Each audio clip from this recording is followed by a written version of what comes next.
अस्सलामुअलैकुम। वो इश्क जो ममनू ना रहा कि 77 फोर्थ लास्ट एपिसोड और बहुत शॉकिंग और रोमांटिक बहुत मज़ेदार किसके साथ आ चुकी हूँ। तो बिना टाइम ज़ाया किए चलते हैं किसकी तरफ। Let's start. एक नई सुबह खूबसूरत ज़मीन ज़ादों पर उतर आई थी। आज मोहिब और जोई की मेहंदी नाइट थी और बलोच हवेली की रौनकें बहाल हो गई थी। बलोच बरादरी के मेहमानों से हवेली भर गई थी। जोई तो रात के बाद मोहिब को देखने भी नसीब ना हुई। बड़ी बुजुर्ग खवातीन और लड़कियों ने जोई को मोहिब से कल रुखसती तक छुपा कर रखना था और ये भी एक रस्म थी। यहाँ तक कि जोई की मेहंदी हवेली के अंदर और मोहिब की लान में होनी थी। रात खूब बंगड़े वगैरह का भी इंतज़ाम हो रहा था, गोया हर तरफ रौनकें लगी थी। ठीक है, तुम मुझे ज़मीन के लेआउट्स भेज दो, मैं जगह विजिट करके कंफर्म कर दूंगा। मैंने ज़मीन के लिए तुम्हें अपनी डिमांड बता दी थी। जहान मसरूफ से अंदाज में किसी कॉल पर मुहातिब होते कमरे से निकलकर डाइनिंग हॉल पहुंचे तो मनीरा और साहिर के कान जहान साहब की बातों पर खड़े हुए। नौफल बह साहिबा के पास सो रहा था, जबकि वो भी नौफल के साथ लेट गई तो ईमान उनके रूम की लाइट ऑफ कर आई और खुद फजीला आपा के साथ नाश्ता बनाने के बाद लगवा रही थी। नाश्ते पर हलवा पुड़ियाँ मनीरा ने खुद बनाई और बाकी नाश्ता ईमान और फजीला ने बनाया। खैरियत है जहान साहब, ये कौन सी ज़मीन की बात हो रही थी? साहिर के अजली दोस्ताना मशकूक सवाल पर जहान पूरा असरार सा दोनों मुतजस्सिस माँ बेटे को देखते शरारत से कंधे उचका गए।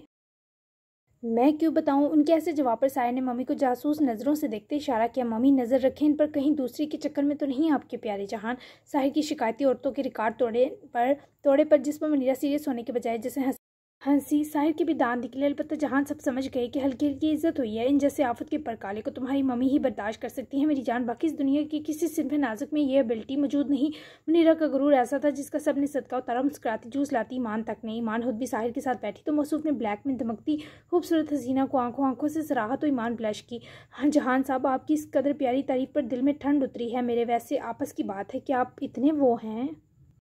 साहिर ने हंसती सरगोशियां करती दोनों लेडीज़ को देखते ज़रा क्यूट पोज बनाए। बाबा की तरफ झुककर राज और न्याज बरतते अंदाज में अपने इल्म में इजाफे की जो ख्वाहिश की तो बाबा ने फौरी टहोका मारते मुंह बसोड़ा। तेरा लंगोटिया यार नहीं हूँ बच्चे, थोड़ी तो इज्जत कर लिया कर। जहान साहब के अंदर का बच्चा गोया फुदक रहा था। यार आपको साहिब बोलकर इज्जत ही तो दे रहा हूँ। ये अपने डोले की ताकत मुझ मासूम पर नाज माई कसम से बाजू हिला कर रखती है। साहिर ने यूं बसौड़ी शक्ल बनाते बाजू मसले जैसे मासूमाना टहोका नहीं गोली दे मारी हो बेचारे जहान ने। एड्डा तू काका। बाबा के दबे दबे घराने पर साहिर हंसा, जबकि दोनों लेडीज़ की मुस्कुराहट भी खिले फूल सी तकते साहिर को दिली मुसरत हुई। अब बता भी दें कौन सी ज़मीन है ये जहान? मुनीरा के पूछने पर जहान दिलकश सा मुस्कुराए कुछ सोचते हुए। अरे थोड़ा सब्र करो, वक्त आने तो बता दूंगा, बस इतना जान लो तो सब में से ही किसी के लिए सरप्राइज है। इस घर का वो बहुत अहम फर्द है। जहान ने तीनों को तजस्सुस में डाला, जबकि वो तीनों ही जानते थे जहां सब सस्पेंस डालने के वैसे भी बहुत शौकीन है। सब सब्र थामते नाश्ता करने लगे। आज जोया और मोहिब की मेहंदी का फंक्शन है। हम सब और आलम हाउस के तमाम लोग इन्वाइटेड हैं। उम्मीद है आज की रात भी खूबसूरत गुजरे। कल की तरह साहिर के लिए भी बहुत खास दिन था क्योंकि मोहिब फाइनली अपनी ज़िंदगी में सेटल होने वाला था इंशाल्लाह मेरी जान। अच्छा ऐसा करना तुम नौफल और ईमान ज़रा जल्दी चले जाना, दोस्तों की अहमियत खास होती है। मैं जहान अम्मा जान फिर वक्त तक पहुंच जाएंगे। ऐसा करती हूँ नाश्ते का वक्त फजीला के साथ मार्केट चली जाती हूँ। हम स्पेशल फैमिली है तो हमारी तरफ से गिफ्ट्स तो बनते हैं। मनीरा की एक्साइटमेंट देखते साहिर ने फौरी मुस्कुराकर तायद की। मैं ले चलूँगा आपको क्योंकि मुझे भी कुछ खरीदना है इन दो के लिए। साहिर ने तो मनीरा का मसला ही हल कर दिया। ये ऑफर उनको ज़्यादा पसंद आई। 9 बजे तक किसी ने इन दो को डिस्टर्ब ना किया, मगर 9:15 तक नानों की कॉल पर नान की नींद टूटी। फजर के बाद वो खुद भी सो गया, जबकि अशफा को भी पुरसुकून करते सोने की इजाज़त दी। नानों की कॉल पर नान के होठों पर शरारत भरी मुस्कुराहट उतरी क्योंकि वो मिस कॉल देने के बाद एक मैसेज भेज चुके थे। मुझे शक हो रहा है तुझ पर लाडले। बाहर निकला कमरे से, इससे पहले बाकियों को भी हो, तेरी वजह से हम सब भूखे बैठे हैं, तरस खा। नानू के मैसेज को पढ़ते वो हंसा और फ़ोन साइड पे इस पर रखे। जब गर्दन मुड़ी तो अशफा की बंद आंखें देखकर और उसके चेहरे के नक्श की आसूदगी महसूस की। अपना हाथ बढ़ाकर उसके चेहरे को छुए करवट उसकी सिंध बदल गया। अशफा नरमी से उसकी गाल से हिलाते पुकारा तो पहले जरा कसमसाई, मगर फिर फौरी आंखें खोलते ही अनान को देखकर मुस्कुरा दी। सुबह हो भी गई। वो अंगड़ाई लेती उठने लगी जब अनान से पकड़कर खुद पर गिराया। अशफा के बाल अनान के सीने पर बिखर गए, जबकि खुद वो एक तरफ से बाल हटाकर दूसरी तरफ करती इन आंखों में झांकी जिनमें रात काट कर वो बहुत खुश थी।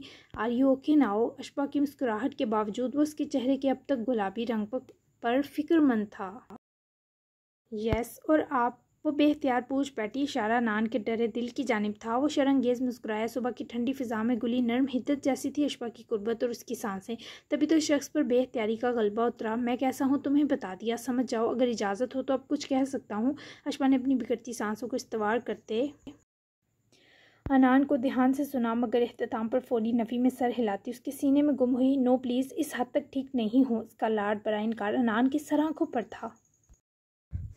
ओके उठते हैं, फिर सब नाश्ते पर वेट कर रहे हैं। अनान की बात सुने वो फौरी घबरा कर उठी। अपना फ़ोन साइड टेबल पर ऑन किया, देखा तो टाइम देखती फ़ौरन जैसे उठकर बाकी। अनान मुस्कुरा दिया।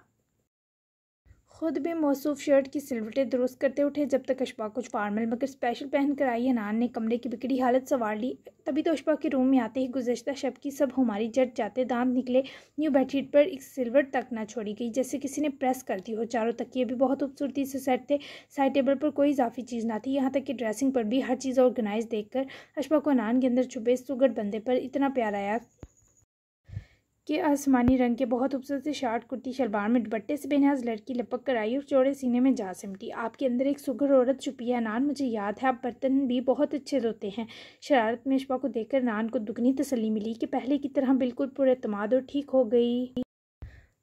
अकेले रहकर ज़िंदगी ने बर्तन क्या लोगों को भी मांझना सिखा दिया है। यू आर लकी कि तुम्हें इतनी क्वालिटीज़ वाला हस्बैंड मिला कि इसकी बुराइयां इनमें दब सकती हैं। मौसूफ थे तो खुदबीन, तभी तो अपनी तारीफ़ करता। वो संजीदा हुआ तो अशबा उसके सीने से जुदा हुए सामने होकर उसको देखने लगी। अब तो कोई एक बुराई नहीं रही, आप इतने परफेक्ट लग रहे हैं कि मुझे हर लम्हा पर हिफाजत की दुआ फूंकनी पड़ेगी। मैं आपको नज़र रखना कभी अफोर्ड नहीं कर सकती। मोहब्बत और जज़्ब ने अशफा की आवाज़ बारी की। वो उसके माथे पर झुककर अपने होंठों का लम्स महसूस करवाता। अगले ही पल उसका चेहरा हथेलियों की गोशों में भर गया। मेरे अंदर का ये जो बीस्ट है ना, इस बीच इसने अशफा का ध्यान इन गुलाबी मोहरों की जानिब दिलवाया तो वह सरता पैर इन लम्हों को सोच कर लरस गई। ये मुझे नज़र लगने देगा भी नहीं। डोंट वरी, बाकी मैं चाहता हूँ तो मुझ पर हिफाजत की दुआएं बहरहाल फूंकती रहो और हम यूं ही एक साथ रहें, मुस्कुराएं और कभी कभी रो भी लें। इसे अनान की ख्वाहिशात सुने हंसी सी आई, मगर इस हंसी ने अशफा के चेहरे पर गुलाब उतार दिए। Thank you so much. जज्बाती होने में तो मोहतरमा ने डिग्री ले रखी थी। अनान ने अपने मजबूत बाजुओं के हिसार में बरिश करते रोने से रोका तो वो फ़ौरन बीकी आंखों से ही मुस्कुराई। कभी मुझे थैंक यू मत कहना, ये तकल्लुफ़ कल इख्तिताम पजीर हो चुका है हमारे बीच। अब तुम कहोगी और अनान इब्राहिम मानेगा, अब तुम बोलोगी और ये शख्स मोहब्बत से तुम्हें सुनेगा। अशफा, हमने हमेशा से एक दूसरे के साथ बहुत अच्छा वक्त गुजारा, भले लड़े झगड़े, एक दूसरे को अजियत दी, फिर भी मुझे सुकून मिला। कभी तुमसे बेजारी महसूस नहीं हुई। जब तुम गुस्सा होती या लड़ती थी मेरा दिल चाहता था और गुस्सा करो और लड़ो। जब तुम प्यार करती थी तब मैं ये दिल मजीद की चाहत रखता, मेरे सीने में दबा हुआ चीखता था। जब तुम मुझे अपने करीब आने की इजाज़त देती थी तो मैं दुनिया भूल कर तुम्हें याद करने लगता था। तभी तो अशफा नूरी नान इब्राहिम के हाफजे में ताबत के लिए महफूज हो गई थी। इस बार अना ने ये सब कहने की इजाज़त न मांगी क्योंकि जानता था वो नाज परवर फिर इनकार करेगी। लेकिन इस बार वो जैसे ये सब सुनकर सह गई। दिल में सांस बिखर के वो जिस शख्स को इसने आम सी पसंद से चाहना शुरू किया आज उसके धड़कते दिल का मीन था। इससे पहले ये अनमोल आंसू इन आंखों से रिहाई पा जाए, मुझसे संभालने मुश्किल हो। इन्हें ये सोचकर दबा लो कि तुम्हें नानी इब्राहिम का दिल बन चुकी हो। उसकी दोनों आंखें मोहब्बत से चूमकर उनकी बनाई सुकून और ठंडक में लामतनाही इजाफा किए। वो जब उसकी मुस्कुराहट देख सका तो गुलाब की तरह खुद भी खिल गया। और हाँ, कभी ये मत समझना तुम मेरी पहली मोहब्बत नहीं थी, तुम मेरी पहली ना सही तुम मेरी आखिरी मोहब्बत ज़रूर हो। अशफा नूर, इस पहले जुनून और नासमझी को माफ़ कर देना, मुझ पर अपना हक बख्श देना। उसके मुलायम से हाथ चूमता हुआ इससे गुजारिश कर रहा था, जबकि अशफा से बोलना मुश्किल था क्योंकि आवाज़ दब गई थी। अपनी खुशबख्ती पर अल्लाह की शुक्रगुजार थी। ऐसा तो मत कहे नान। उसके उदास होने पर तड़पी उसके दोनों हाथ खुद भी चूम हैं जिन्होंने बहुत चाहत और मोहब्बत से उसके जख्मों की रफोगरी की थी। ये तुम्हारा हक था जो मैंने थोड़ा सा ही गलत जगह पर ज़ाया किया। वो हमेशा से मेरी अच्छी दोस्त थी और उसकी वही जगह इस पर सजती थी। मैंने इसे इस जगह से सरकाना चाहा तो देखो कैसे सब बिगड़ गया। लेकिन जिस लम्हे मैंने ईमान को उसकी शायान शान जगह वापस रखा, तब इसी लम्हे मुझे अल्लाह ने तुम्हारी मोहब्बत में डालकर मेरी इस गलती की तलाफ़ी कबूल कर ली। तुम थी मेरे लिए, मेरा दिमाग मानता था। जब तुम्हें देखा बस इस बददिमाग दिल ने हार कर दिया। ऊपर से मैंने इसे लाडला रखा था, लाडलों का यही हाल होता है। इतना सब वो बिना लड़खड़ाए बस तभी सह गई क्योंकि अनान ने इसे संभाल रखा था, वरना शादी मर की कैफियत तारी हो जाती। उसके हिलते होंठों की खूबसूरती पर ही लुट गई। वो सब बोलता हुआ बहुत प्यारा लग रहा था। इस कदर के अशफा को लगा दुनिया भर का हुस्न उसके सामने और सुकून उसके गिर्द महसूर है। मैं आपके दिल समेत आपको लाडला ही रखूंगी हमेशा। इससे बेहतर एतराफ़ शायद ही रूह ज़मीन पर मौजूद होता। मुझे पता है तुम्हें कहने की ज़रूरत नहीं, अब आ जाओ अपने कारनामे छुपा लो, वरना ये लाडला बाकी आलम हाउस के मकीनों से ज़रूर बुरी तरह जुल्म पर पिट जाएगा। प्यार से इसे तकता हुआ जब इसे लिया आईने के सामने आया तो बेख्तियार हंसी। ये नया एक्सपीरियंस इसे बहुत एक्साइट कर रहा था। इसे कहते हैं अपने करतूतों पर सही मानों में पर्दा डालना। नानी ड्रेसिंग टेबल पर रखा पर प्राइमर उठाते ठंडी आह भरते कहा तो इस बार दोनों शरारत पर हंसे, जबकि वो कोई अनसी का मेकअप आर्टिस्ट तो ज़रा न लगा, बल्कि पूरी डिटेलिंग के साथ प्राइमर के सेट होने के बाद अशफा की स्किन टोन से मैच करती बेस ना सिर्फ यूज़ की बल्कि इस महारत से सेट की कि अशफा हैरान रह गई। आपने मेकअप सीखा है क्या? इससे पहले वो उसकी भी ज़रा बेतरतीब आईब्रो सेट करता। वो उसका हाथ पकड़े बोलिए। नान पर इसरार से मुस्कुराया। हाँ, सोचा इन फ्यूचर अपने करतूत छुपाने पड़े तो काम आएगा। नान के जवाब पर ब्लश करती मुस्कुराई। बहुत ही नेचुरल ब्लू आई शेडो जो नज़र भी मुश्किल आ रहा था ब्लेंड किए, इसमें सिल्वर का कम्बो ऐड किया। फिर आई लाइनर मस्कारा अशफा ने खुद लगाया क्योंकि नान का जिससे हाथ कांप रहा था। अशफा की हंसी रुकनी मुहाल थी। इसके बाद ब्लश भी लगाया, वैसे उसकी ज़रूरत तो ना थी। जबकि अशफा ने लिप ग्लोस बहुत ही लाइट रोजी पिंक उठाकर जब अनान को थमाया तो वो जिस तौर से इन होंठों की रंगत बदलने को झुक कर पीछे हुआ, होंठों के रंग पर पहली चौंकी पर शर्मा कर कलर लेस लिप बाम उठाया। नान को परे करते खुद ही लगाकर मैट्रेस पर रखे वाइट नेट के दुपट्टे तक पहुंची। नान तो उसका जानलेवा रूप देखकर चकरा गया।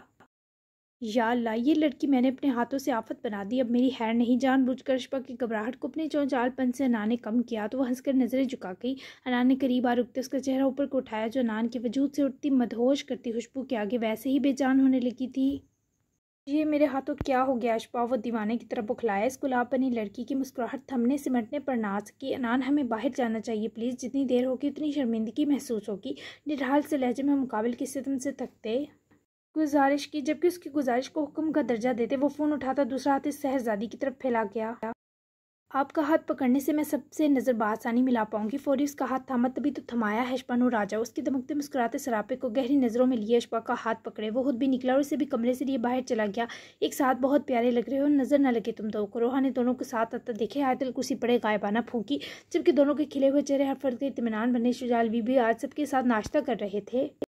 एदा यूनी के लिए तैयार थी मगर पहले इसने नुशे को तैयार खुद किया और सोबिया आपा के सुपुर्द किया। फिर हादी और लीजा को भेजा जो आजकल 9 या 10 बजे जा रहे थे क्योंकि प्रैक्टिकल वर्क चल रहा था। बाकी सब नाश्ता कर रहे थे।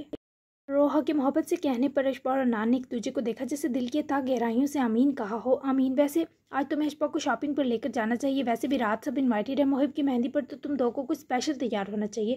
अशबू हुब जेब डेली करवाना, इसकी 10 माह की कसर निकालनी है मेरी जान। अलीशानी के मशवरे पर वो फौरी मुस्कुरा दी और सर भी लाया। जबकि अनान तो यूँ था जैसे अब जान भी देनी पड़े तो कबूल हो।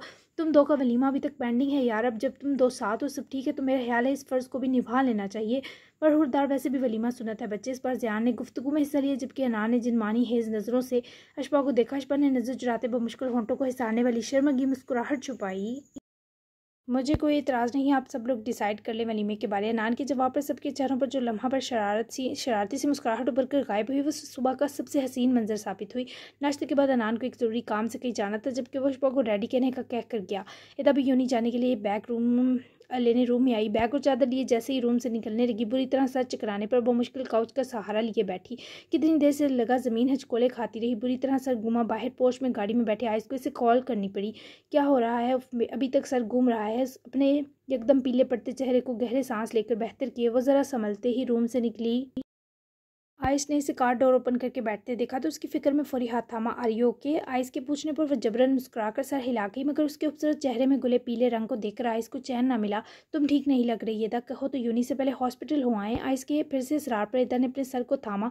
नहीं आइस, हल्का से चक्कर आया था, अब ठीक हो, आप फिक्रमंद ना हो। बज़ाहिर तो वो मुतमईन कर गई लेकिन ये सच था इदा की आंखों के आगे अभी भी धुंधलाहट बरकरार थी। ओके, लेकिन अगर तबीयत बारी लगे यूनी में तो मुझे कॉल करना, मैं पिक करने आ जाऊँगा। प्यार से हदायत दिया। आइस ने कार स्टार्ट की जिस पर वो बस मुस्कुराती उसके कंधे से जा लगी। सारा रास्ता आइस उसके लिए फिक्रमंद रहा मगर वो ठीक होने की रट लगाई रही। आइस ने इसे यूनी ड्रॉप किया और ऑफिस ही जा रहा था जब रास्ते में एक स्याह गाड़ी उसके पीछे लगी। पहले तो आइस ने ध्यान न दिया मगर जब मुसलसल बैक मिरर की जानिब से वो गाड़ी अपना पीछा करती दिखाई दी तब इसे तशवीश हुई। फौरी हटक को कॉल मिलाई। जी लाला। फौरी फिक्रमंदी छलकती आवाज़ सुनाई दी। एक गाड़ी मेरा पीछा कर रही है, हटक लोकेशन भेज रहा हूँ, पहुँचो यहाँ। मैं इसको क्रॉस करने की कोशिश करता हूँ। तब तक आइस के बताने की देर थी कि हटक जो किसी ढाबे पर नाश्ता कर रहा था फौरी बिल पे किए भागने के अंदाज में वो वहाँ से निकलता अपनी गाड़ी की तरफ बढ़ गया जबकि आइस ने भी गाड़ी की स्पीड बढ़ाई मगर पीछा करने वाला बदस्तूर इसी रफ्तार से गाड़ी की स्पीड बढ़ा रहा था। ये चूहा बिल्ली का खेल 10 मिनट चलता रहा। फैक्ट्री ऑफिस बस कुछ ही फासले पर था और वहाँ ज़्यादातर एरिया हाली और कंस्ट्रक्शन पर मुश्तमिल था। इसी सड़क पर आइस ने वो मुश्किल तब ब्रेक लगाई जब वैसी ही गाड़ी सामने से आकर ठीक आइस के ब्रेक लगाने पर रुकी। मनहूस हावर। आइस ने गाड़ी के दरवाजे से गन लेकर बाहर निकलते जलील इंसान को देखते अपनी गन भी लोड की और बिना हो बाहर निकला जबकि पिछली गाड़ी से मजदूर हुसैन को उतरता देखे आइस ने इसे तैश भरी गुरी नवाजते फौरी अपने सामने तन जाते हावर को देखा। क्यों आए सालम, मुझे देखकर टांगे तो नहीं कांप गई तुम्हारी? हावर की बकवासियात और हाँ की तंजिया टोन पर आइस ने एक असील नज़र उस पर एक उसके हाथ में पकड़ी गन पर डाली। तुम ये सोचो मेरे सामने सिर्फ इस बेशर्मी और डिठाई दिखाने की सजा में तुम्हारा क्या क्या कांपेगा। बिना इस लुच्चे लफंगे की धमकी से दबे आइस ने उसकी जलती सुलगती आंखों में आंखें काटते जवाब दिया। लगभग 6 के करीब मस्टंडे आइस आलम को बीच चौराहे घेर कर खुद को बहादुरों की फौज का सिपा सलार समझ रहे थे। बदले की आग में जलने वाले किसी से नहीं डरते। राजा के बहुत एहसान है मुझ पर, कई बार इसने मेरी जान बचाई। बुरा था पर मेरे लिए नहीं। जिस रात इसने खुदकुशी की इससे पहले वो तुझे याद कर रहा था कि तूने हरा डाला इसे। वो तेरी दी सजा के सबब बेमौत मर गया। सितम के तेरे हाथों पर उसका खून तक नहीं, फिर भी तू उसका कातिल है। हावर का लहजा तारीख से तारीख और सर्द से सर्द हुआ। मंजूर से तो गन पकड़ना दोबर ओवर हो रहा था। अपने मसीहा पर हथियार उठाना बड़े जिक्र का काम हुआ करता है। वो कई मासूम लोगों का कातिल था, उसकी ये सज़ा भी बहुत रियायती थी। यही जमील के बारे कहूँगा, हाथों पर उसके भी कई बेगुनाहों का खून था। और मुझे इन भाइयों के इबरत बनाने पर फ़ख्र है। अगर तू उसके लिए कुछ करना चाहता है तो उसकी आहरत की आसानियाँ ढूंढ, उसकी बख्शिश की दुआ कर। हावर मुझसे उलझकर मुफ्त में जहन्नम रसीद होकर खुद पर तौबा के दर बंद करने की गलती मत कर। आयस ने इसे समझाना चाहा, पर हावर के अंदर जो आग और जहर भरा था, इसने बिना मोहलत के वो आयस के कंधे में गाड़ा। गोली आयस के कंधे को छूकर निकल गई, मगर आयस जब तक संभल कर अपने सीने से जरा ऊपर हाथ रखता, आसमानी शर्ट लाल हो चुकी थी। आयस के हाथ से गन ढीली पड़ने की देर थी जब हावर के दो आदमियों ने जख्मी आयस को पकड़ा और हावर ने हबासत से हंसकर उसकी गन खींच ली। आयस ने नफरत से हावर को देखा। जहन्नम रसीद कौन होगा ये वक्त बताएगा। आयस आलम, तूने राजा को अपाहज बनाकर बेबसी की मौत मारी थी। मैं तुझे बैक पर कई गोलियां मारूंगा, पर इन जगहों पर जिससे तेरी मौत नहीं होगी, पर तू फिर भी मरेगा। ले चलो मेरे जवानों इसे हावर की जहन्नम में। हावर ने बर्बरियत की इंतहा की हुक्म दिया, जिस पर 4 अदद लोग मजाहमत करते कराते जख्मी आयस को लिए वैन की तरफ बढ़े और तभी हवाई फायरिंग पर हावर जवाबी कार्रवाई करता फौरी खुद भी गाड़ी की तरफ दौड़ा। जब तक हटक और उसके लोग पहुंचे, दोनों गाड़ियां वो बुज़दिल लेकर निकल गए। हमें पीछा करना होगा जल्दी। हटक की आवाज़ इस वीराने में पूरी हैबत नागी से गूंज उठी। वो लोग फ़ौरन 2 गाड़ियों के पीछे निकल गए। आपकी तबीयत तो ठीक है एदा मैम? एदा यूनी आ तो गई, मगर सारा दिन अजीब सर चकराता रहा। क्लास के बीच भी से चक्कर आया। तभी उसके स्टूडेंट ने करीब आते फिक्र यहाँ की। हाँ बच्चे आए हैं। क्या आप ऐसा करो, ये न्यूमेरिकल करवा दो। मैं स्टाफ रूम में जा रही हूँ, शायद बीपी लो हो रहा है। कुछ पूछना हो तो वहीं आ जाइएगा। अपनी क्लास के सीआर से प्यार के संग मुखातिब हुए द स्टाफ रूम में आई तो साथ ही टीचर जो खुद भी फ्री क्लास के वहाँ बैठी थी, फ़ौरन बीपी मशीन प्रिंसिपल ऑफिस से लाई और एदा का बीपी चेक किया। एदा, ये कैसी लापरवाही है डियर, इतना लो बीपी। साथ ही टीचर ने हफीफ से डांटते एदा की तरफ देखा। लो कैसे हो गया यार, इतना सुबह हैवी नाश्ता किया था। उफ, मेरा सर बुरी तरह चकरा रहा है। एदा की तबीयत वाकई अच्छी ना थी। अब दोपहर हो रही है मेरी जानो, तुम्हारा हैवी भी पता मुझे चिड़िया जितना होगा। तुम आयस भाई को कहो तुम्हें लेकर जाएं। आयशा नामी लेक्चरार ने फौरी बीपी मशीन फोल्ड करते ताकीद की। नहीं आशी, वो इस वक्त ऑफिस होंगे। एदा ने फिक्र से बताया। ओके, फिर तुम मेरे साथ चलो, हॉस्पिटल होकर वापस आ जाते हैं। कोई मेडिसिन नहीं दे सकती तुम्हें, क्योंकि तुमने बताया था तुम्हारा ट्रीटमेंट चल रहा काफ़ी माह से, और कोई टैबलेट तक तुम बिना डॉक्टर की परमिशन के नहीं ले सकती, और मैं तुम्हें यूँ चकराते हुए नहीं देख सकती। चलो शाबाश। आयशा की तजवीज़ अब मजबूरन ही उसे माननी पड़ी। ओके, तुम्हारा बहुत शुक्रिया। एदा को तकल्लुफ़ात में पड़ा देखे वो दोस्ताना मुस्कुराई। अब पराया तो मत करो, आ जाओ, नर्म मुस्कुराते अंदाज में आयशा ने कहा। तो दोनों साथ ही बैग को चादरें उड़ती हुई 2 घंटे की लीव लिए यूनी से निकल गई। क्या मतलब वालदा, मैं कल तक उसको देख भी नहीं सकता।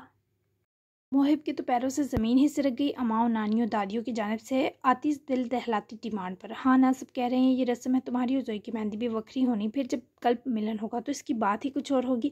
वैसे भी तुम्हें तो इससे दूर रहने का बड़ा गहरा तजर्बा है। माँ की आखिरी शरीर तन सुने मोहिब ने मासूमाना नज़रों से जालिम समाज बनी फरजाना खानम को देखा। आप और आपका ये खानदान जमा ही मेरे जलों पर नमक छिड़कने हुआ है वालदा। इसे देखे बिना कल तक सांस किसे आएगी मोहिब बलोच को। ये सब जोए दरवाजे की ओर में चुपकर सुने। इस बंदे पर रहा साहब भी फिदा हो रही थी। एडी ओ ऑक्सीजन। वालदा के बेसाता बड़बड़ाने पर जहाँ मुहिब की हंसी छूटी, वहीं वो खुद हंसती, जबकि जोहे पूरी दादियों नानियों के पास ले जाती हुई वापस दौड़ गई। कुछ देर तक इसे मेहंदी लगनी थी, वो भी बर बर कर। फिर उपटन की रस्म थी, जबकि उसके बाद रस्म के मुताबिक शाम को ही मेहंदी के गीत गाकर जश्न शुरू किया जाना था। बाहुदा वालदा, अब कल तक मुझे दुनिया से मिटाने के प्लान किए बैठी हैं। ओके, नहीं मिलूंगा। मौसूफ बड़े दिल मजबूत किए वहाँ से गए, जबकि ये सब हान को बताकर दिल के फपोले भी लान में आकर फोड़े, जो पहले ये मोमेंट इंजॉय करने बैठा था। मम्मी को शॉपिंग पर लाने के बाद वो ज़रा ईमान और नौफल के लिए स्पेशल शॉपिंग में बिजी था। मैं फरजाना खानम के साथ हूँ। वो तुम्हें ही तरपा कर तुम्हारी जोए तक पहुँचाना चाहती है, ताकि उनको जल्दी से बलोच खानदान का अगला वारिस मिले। ईमान के लिए कुछ क्लासी सा ढूंढने के बीच ही जाजिब पुरकशिश लगते साहिर ने फ़ोन कान से लगाई। छेड़खानी की। खान, आप मेरी तड़प को हल्का समझ रहे हैं। It's not fair. वो रूठा हुआ बहुत प्यारा लगा। अरे नहीं, मुझे तो तुम्हारी क्वालिटीज़ पर पूरा भरोसा है, पर क्या करें, वो माँ है। वैसे भी एक रात के बदले ताउम्र का साथ मिले तो ये थोड़ी सी दूरी भी सर आंखों पर रखने के लायक होती है। मुहिब साहिब, इसे भी बलोच रवायत इंजॉय करने दो, और तुम्हें भी मैं बोर नहीं होने दूंगा। साहिर के यकीन दिलाने पर वो हंसा। मुझे आपसे तभी बहुत प्यार है, आप हर फन मौला हैं हान। मुहिब की तारीफ पर वो चौड़ा सा हुआ। कभी गरूर नहीं किया। वैसे जोए के सामने मत कहना कि तुम्हें हान से प्यार है। बेलन से पिट गए तो मुझे मत कहना। मेरी वाली ने भी कल मुरव्वत दिखाती थी तुम्हें चिपकने पर, लेकिन मैं जानता हूँ दिल उसका यही किया होगा, मेरे और तुम्हारे बीच पहाड़ खड़ा कर दे। साहिर के शरारत भरे अंदाज पर मुहिब कितनी देर हंसा। दोनों की ये मीठी बातें जल्द खत्म की गई क्योंकि दोनों को ज़रूरी काम थे। इससे पहले मुहिब पोश की तरफ बढ़ता कमरे की बालकनी में सर पैर पीले जोड़े में सजे जोए को देखकर वहीं थम गया। दोनों हमारा लूद सा मुस्कुराए, फिर जोए के नए होंठों को बाहर मिलाते बिना आवाज़ के सरगोशी में इसे आई लव यू कहा, जिस पर मुहिब ने फ्लाइंग किस की तो मसूफ़ा बहार का दूसरा नाम बनती फौरी वहाँ से भाग गई। दीदार हो गया। अब सब्र आ ही जाता बलोच साहिब को। आपकी मौत का यकीन करना जितना मुश्किल था, इससे दुगना यूँ 5 साल बाद आपकी कब्र पर आना था। बाबा, मुझे पता है आप मुझसे नाराज़ होंगे, लेकिन आपने अपनी तदफीन पर मेरी हालत देखी थी ना। अनान इब्राहिम की रूह भी उसके जिस्म का साथ छोड़ती महसूस हो रही थी। तब आपके जाने के बाद ज़िंदगी मुझ पर बहुत बुरे तरीके से तंग रही, लेकिन फिर मुझे इस दुख पर सब्र करने का सलीका सिखा दिया गया। अनान इस वक्त इब्राहिम आलम की कब्र के सरहाने बैठा, ताज़ा गुलाब के फूल बिखेरने, फातिहा पढ़ने और इस दुख पर चंद आंसू बहाने के बाद इनसे हम कलाम था। मम्मी का नुकसान मुझसे बहुत बड़ा था, आपी का इससे बड़ा, हादी का सबसे बड़ा, लेकिन तब मुझे अपना ही गम दिखाई दिया था। मुझे लगता था मेरी ज़िंदगी अब कभी शुरू नहीं होगी, मगर देखे आज आपका अनान खुद पर से सफाक, पागल, वहशी और अजियत पसंद होने का टैग हटाने में कामयाब हो गया। मुझसे सब खुश हैं, मुझसे मम्मी राज़ी हैं, मुझसे मेरी दोस्त सुखी है और मेरी मोहब्बत बेहद मुतमईन है। वो मुस्कुराया तो उसे लगा यहीं आसपास इस वीराने में फैली अलोही खुशबुओं के बीच ही कहीं बाबा खड़े मुस्कुरा रहे हैं। और फिर वो तब चौंका जब मम्मी को देखा। वो हमेशा की तरह सर पैर चादर में लिपटे कब्रों के दूध से बहुत बड़े अलग थलग खुद बनवाई गई इब्राहिम की कब्र के पास पहुंची और नान की गाल प्यार से सिलाए, पास ही बैठकर हाथ में पकड़ा सुर गुलाब इस कब्र के सरहाने रखा। दोनों की आंखें नम थी। आपको कैसे पता मैं यहाँ आया हूँ? रोहन इसके सवाल पर इसकी जबीन जुमी हवाओं ने अपना रुख बदला और मुझे खबर दी कि मेरा अनान मुझे वापस मिल गया है। रोहा की भीगती आंखों में दम तोड़ती तकलीफ अनान की आंखों में सुर्खी ले आई। Mummy, I am sorry for everything. Ibrahim Alam की इस परी को रुलाने पर वो मुझे कल को बहुत पीटेंगे, देखिएगा। रोहा के आंसू बर्दाश्त न करता वो उनके आंसू रगड़ते बोला तो वो नम आंखों से मुस्का दी। नहीं पीटेंगे, इस वक्त वो बहुत खुश हैं। उनकी कब्र ठंडी हो गई है अनान, क्योंकि उनका लाडला सुकून पा गया है। रात इब्राहिम मेरे ख्वाब में आए और बहुत खुश थे। मम्मी की बात सुने वो फिर से मुस्कुराया, माथा चूमा। काश उनको आपकी ज़िंदगी में ला सकता है। इसकी इस काश ने रोहा के अलावा किसी दो और आंखों को भिगोया था, पर वो आंखें किसकी थी कुछ इल्म नहीं था, लेकिन वो गहरी बुरी आंखें बहुत तड़पी हुई मालूम हो रही थी, जो इस वक्त अनान रोहा पर जमी थी। पागल, चलो उठो, अशबा को शॉपिंग पर लेकर जाओ। आ जाओ मेरी जान, मेरे लिए हल्कान मत हो। मम्मी की ज़बरदस्ती हाथ पकड़ने पर वो उठा पर कब्र पर एक मोहब्बत भरी निगाह डालना न भूला, लेकिन न जाने क्या हुआ कि अनान को लगा कोई इसे देख रहा है, पर कोई ना था। ये अजीब सा एहसास झटक कर वो फिलहाल मम्मी के साथ कब्रिस्तान के दूध से निकल गया। जारी है कैसी लगी शॉकिंग और मज़ेदार। किस कौन होगा वो आदमी जो रोहा और अनान को देख रहा था? एंड पर भी आपको सस्पेंस से बोर नहीं होने दूंगी। जो तो अगली किस मेहंदी स्पेशल के साथ एक्शन स्पेशल होगी। डोंट वरी, आइस को कुछ नहीं होगा। बेस्ट सीन और डायलॉग कौन सा लगा चैनल लाजमी सब्सक्राइब किया करें। तो मिलते हैं 78 यानी 3rd लास्ट एपिसोड में। तब तक के लिए अल्लाह हाफिज़।